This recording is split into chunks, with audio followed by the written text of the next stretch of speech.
Hoje nós vamos conversar sobre os cães, sobre as representações arquetípicas associadas à imagem dos cães, lendas, mitos, como que nós enxergamos esse animal no nosso inconsciente coletivo. Bem, o cão, ele começou a ser domesticado, ou seja, os lobos, a evidência dos primeiros contatos de lobos vivendo junto com humanos, em um esquema de cooperação, já há mais ou menos 30 mil anos. Existem pesquisas que falam em 32 mil anos, em 35 mil anos, são pesquisas baseadas em análise de DNA. Nós sabemos também que há cerca de 11 mil anos já existiam 5 raças de cães ancestrais que viviam com sociedades coletoras e caçadoras. Esses animais, eles se aproximaram de nós por um interesse, possivelmente nos restos de comida que nós deixávamos nos nossos assentamentos, e o homem começou também a ter interesse em se unir aos lobos, porque eles eram bons caçadores. E começaram a perceber que, alimentando os lobos, eles começavam a ter outro tipo de atitude em relação aos humanos, e uma grande amizade começou a se formar ali, né? E os humanos começaram a criar estes animais, selecionando aqueles que eles precisavam para certas coisas, como, por exemplo, tomar conta de rebanhos, que é algo que até hoje é feito, tomar conta dos lares, né, dos assentamentos. O cão, ele é o primeiro animal a ser domesticado pelo humano, e essa domesticação, ela é muito, muito anterior a qualquer outra domesticação de animal que tenha ocorrido. Os cães estão conosco desde que nós somos caçadores-coletores nômades. E a grande maioria das domesticações de animais, ela ocorre depois que os humanos começam a se assentar em assentamentos permanentes, criar as primeiras vilas, as primeiras cidades. Os cães evoluíram para poder nos compreender melhor, né? Essa evolução, ela trouxe muitas coisas interessantes, como, por exemplo, o olhar. Ele lê as nossas expressões faciais o tempo todo, ele presta muita atenção e ele age conforme microexpressões faciais que nós, sem querer, né, sem ter consciência, estamos passando para eles. Os humanos, quando se olham, quando se comunicam, nós percebemos as microexpressões faciais dos outros humanos sem precisar racionalizar sobre isso. Nós simplesmente percebemos de uma forma inconsciente até, né? Que a pessoa tá chateada, que a pessoa tá brava, mesmo que às vezes ela fica com aquela cara meio que não tá demonstrando muita coisa, uma microexpressãozinha facial que ela faça, o nosso inconsciente já vai pegar.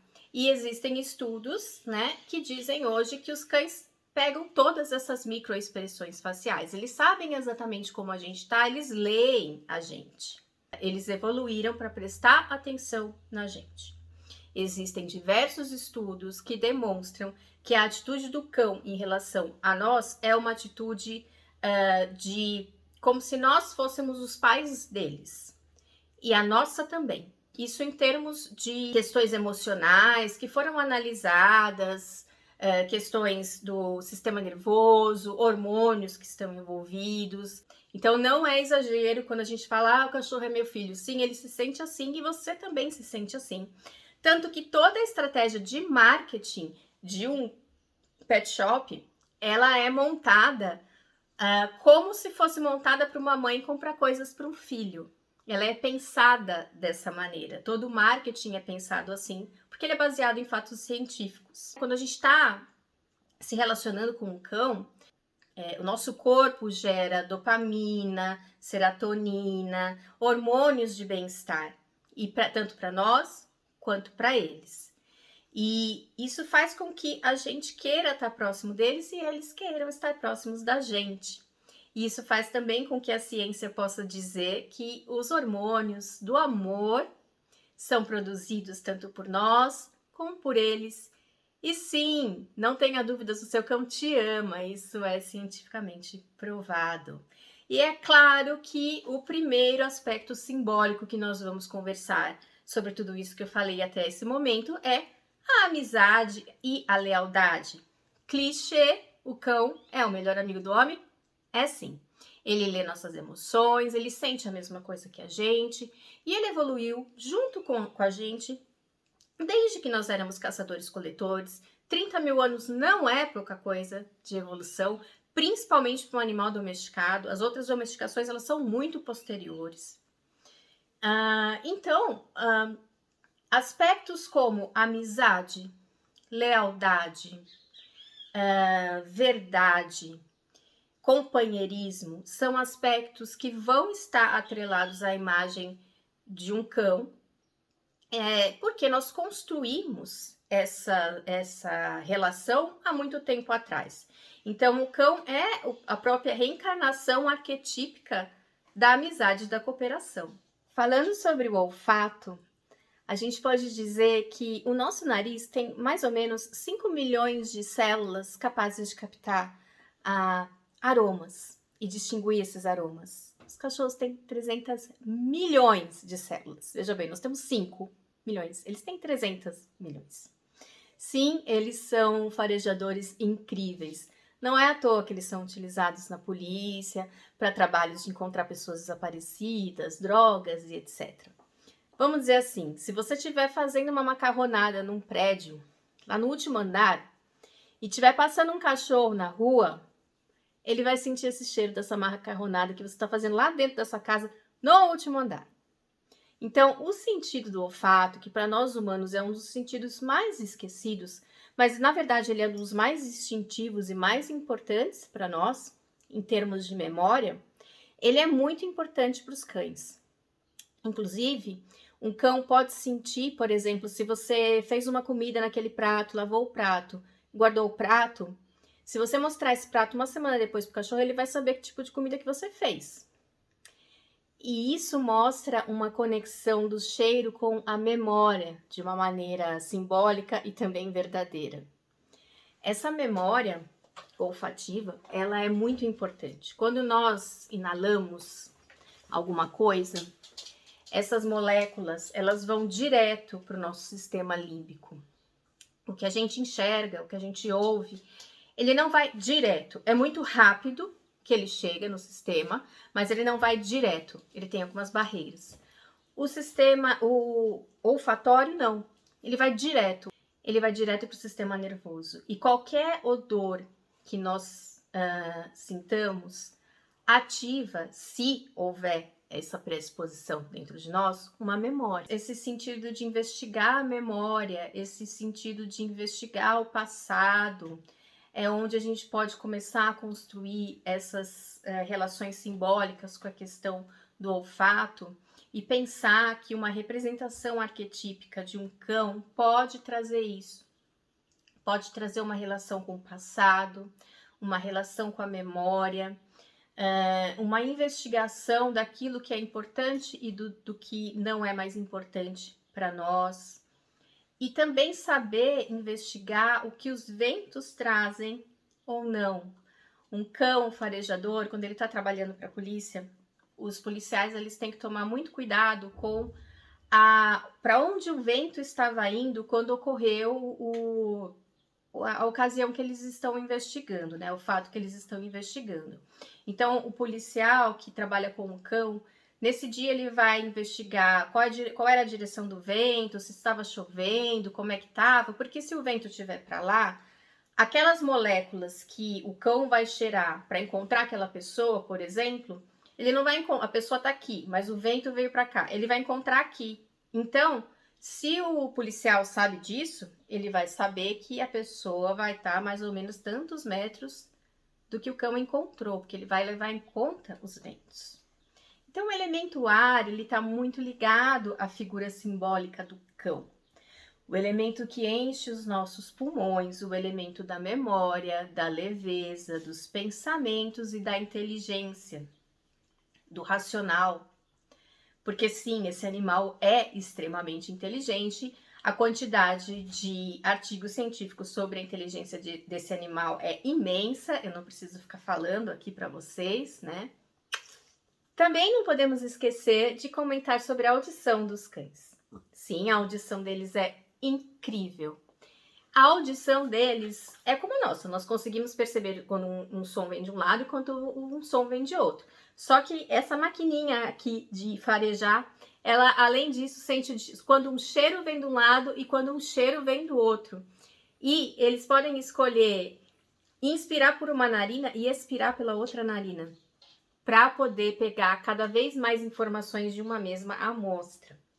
Mas voltando à audição, sim, a audição deles é incrível. Eles conseguem captar sons que nós não conseguimos captar, em frequências que nós não conseguimos ouvir.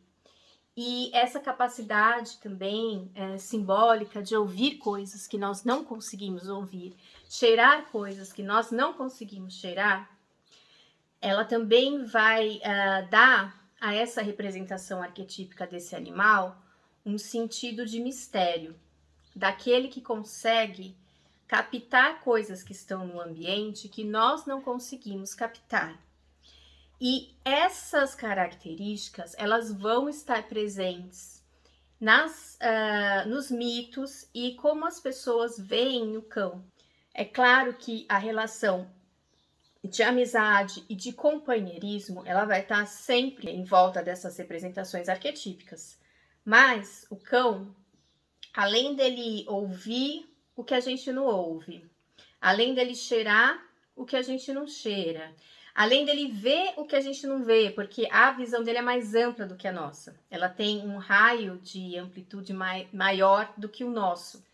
Ele também é um animal de guarda, certo? Do seu próprio território, que ele entende que também a gente está lá e que ele tem que defender a gente e eles.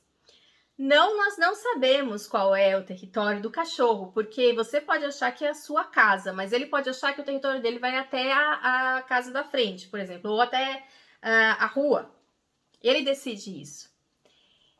Então, ele vai dizer para nós que vai haver um território que é o território dele e da família. Depois vai haver um território que é uma zona intermediária que ele e outros cães entendem que ali vão passar outros cães e que tudo bem, a gente está meio que dividindo essa área aqui. E vai haver uma área do desconhecido. Pode perceber que quando você está passeando com o seu cão, que enquanto você está passeando por lugares que ele conhece, ele meio que entende como essa área intermediária e se sente mais à vontade. Quando você ultrapassa essa área intermediária, que, claro, essa linha está na cabeça dele, não na sua, ele vai começar a se sentir mais tenso, talvez mais nervoso, talvez querer ou ir mais rápido ou ir menos rápido, porque ele passou na linha do desconhecido, ele sabe que ali, ele não sabe muito bem o que vai acontecer. Mas por que eu emendei esse assunto? Porque o cachorro, ele guarda uma linha imaginária, que nós também não vemos. Então, se ele vê coisa que a gente não vê, se ele cheira coisa que a gente não vê, se ele ouve coisa que a gente não vê, e se ele está guardando uma linha imaginária que a gente não vê, o que na cabeça do ser humano significa isso? Esse bicho vê espírito, esse bicho guarda portais importantes, linhas de transição importantes. E qual é a linha de transição mais importante ou perigosa na cabeça do ser humano? A morte. Então, sim, em inúmeras culturas, como a gente vai ver aqui, o cão está relacionado a essa questão da morte. Ele é um psicopompo. Psicopompo é um personagem que vai agir levando o morto por esta transição até que o morto chegue aonde ele tem que chegar, seja no paraíso ou em uma terra prometida após a morte. Quando nós morremos, vocês vão ver que em várias culturas diferentes, um cão, que é o nosso amigo leal, vai conduzir a gente para onde a gente tem que estar, vai proteger a gente por esse caminho perigoso, porque ele conhece todas essas transições, vê, sente e cheira mais que a gente. Já no Egito, nós temos uma divindade importantíssima, que nós chamamos pelo nome grego de Anubis. Anubis é também uma divindade que tem uma cabeça de chacal, né?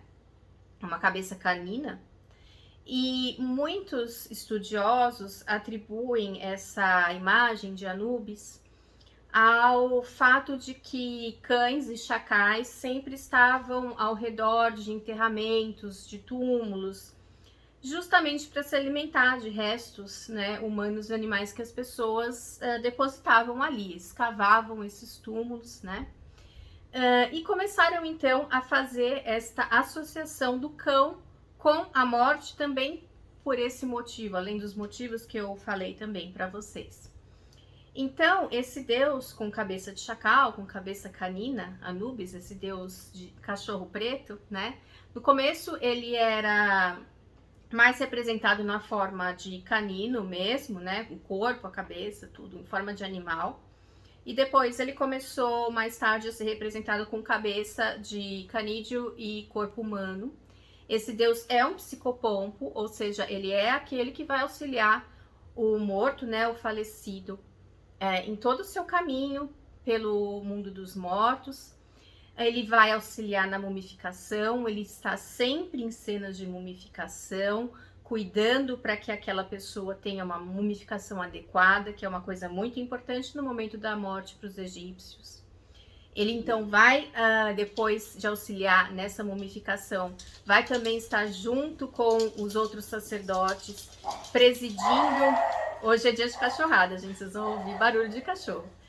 Presidindo os rituais funerários que vão ser utilizados para colocar essa múmia dentro da tumba.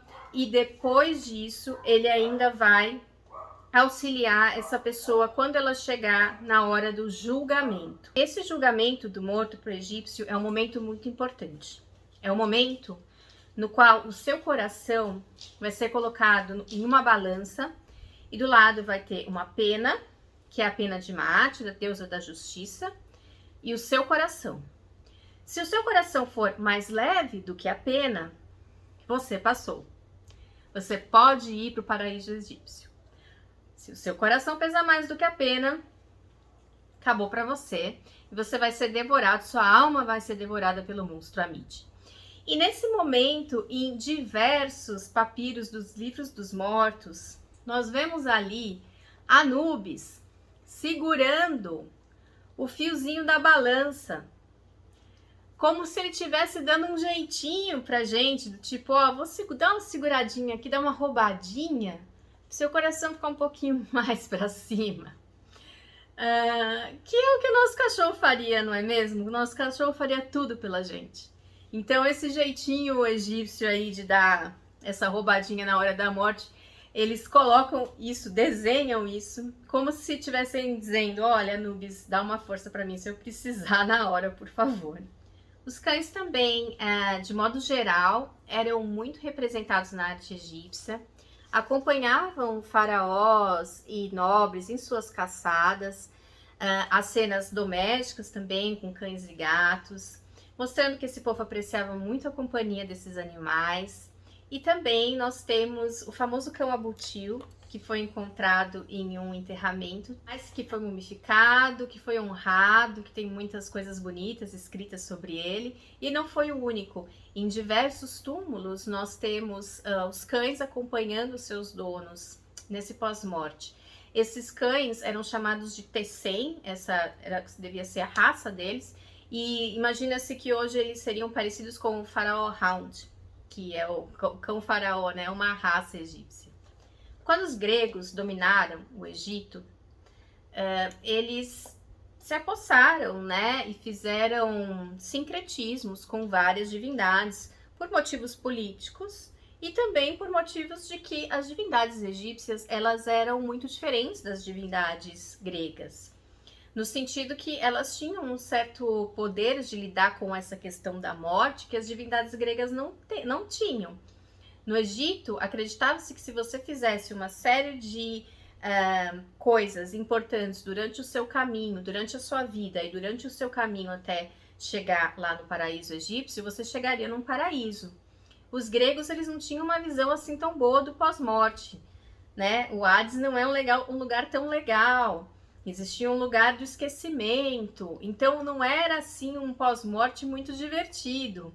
mas para os egípcios era. Então essas divindades elas abriram uma possibilidade interessante para os gregos e romanos, tanto que é por isso que muitas divindades gregas egípcias se tornaram tão populares, tanto na Grécia como em Roma, como Ísis, por exemplo. E uma dessas divindades que sofreu esse sincretismo foi Anubis, que se transformou nessa época do Egito grego em Hermanubis, uma junção de Hermes, o mensageiro dos deuses, com Anubis. Sim, porque Hermes também tinha essa função de psicopompo, então os dois foram unidos simbolicamente. Um dos cães mais famosos da mitologia grega é justamente Cerberus, o cão de 3 cabeças, que guarda a entrada do Hades, ou seja, do reino dos mortos, ou do que mais tarde a gente entendeu como o inferno, tanto que ele aparece no inferno de Dante também, o Cérbero. Então, claro, esse animal, o cão, vai ser aquele que guarda a entrada e a saída dos mortos. Primeiro porque o cão é um guardião, né? O cão é o que guarda as passagens. Segundo, porque por tudo que eu já falei para vocês, né? Por ver a mais, cheirar a mais, sentir a mais, ver, né? Pessoas que já morreram. Ele tá lá cuidando então dessa entrada, desse território que marca a transição entre o mundo dos mortos e o mundo dos vivos. Então ele não deixa nem o pessoal que tá lá dentro sair, nem o pessoal que tá fora entrar antes da hora que tem que ser. Porém, em alguns mitos, Hércules, por exemplo, é um daqueles heróis que vai conseguir lidar lá com os Cerberus, colocar ele numa coleirinha e levar ele para outro lugar, mostrando que ele consegue combater até a própria morte. E aquele que guarda os mistérios da morte, que guarda os segredos, que sabe daqueles cheiros e daquelas sensações que só nós vamos saber quando nós morrermos. Também na Grécia, na Odisseia, conta-se que quando Odisseu ou Ulisses chegou em casa, o único que realmente o reconheceu foi seu cão, mostrando mais uma vez essa relação de simbolismo, de amor e de companheirismo, que depois de anos ele foi o único da família dele que demonstrou esse amor puro por ele. E isso, é claro, eu não preciso explicar para qualquer um que tem um cão, a gente sabe que é verdade. Eu falei para vocês das capacidades que hoje conhece-se cientificamente de estar com o cão e isso liberar uma série de hormônios de bem-estar no nosso sistema, ocitocina, serotonina, dopamina. Na Grécia Antiga, eles não podiam talvez ter esse conhecimento tão claramente como nós temos, mas Asclépio já dizia que estar com cães fazia muito bem à saúde humana. Inclusive, em hospitais gregos, né, o que se entende como hospitais, em muitos lugares as pessoas que eram feridas eram colocadas junto a cães, não só para desfrutarem dessa companhia que melhorava o seu humor, mas também para ter suas feridas lambidas por cães. Era um tipo de tratamento da época. E uma das raças, né, que acredita-se que tanto os gregos quanto os romanos utilizavam muito é o Molosso, que é uma raça que já está extinta, mas era um cachorro bem grande, era um cachorro utilizado para estar junto com eles em batalhas, né? Tanto os gregos como os romanos utilizavam muitos cães para ir para batalhas. E existiam outros também, outras raças menores que ficavam em casa, outras raças que eram para cuidar de rebanhos. Mas o Molosso foi bastante importante para eles e existem algumas representações desse cão que ele é bem grande e tem um porte assim de pitbull. Ainda falando das divindades gregas, temos que citar que também cães ou lobos eram companheiros da deusa Hécate, a deusa da bruxaria. Claro, aquela que tinha poderes além do que nós temos, ou seja, que via, cheirava e ouvia coisas que nós não ouvimos.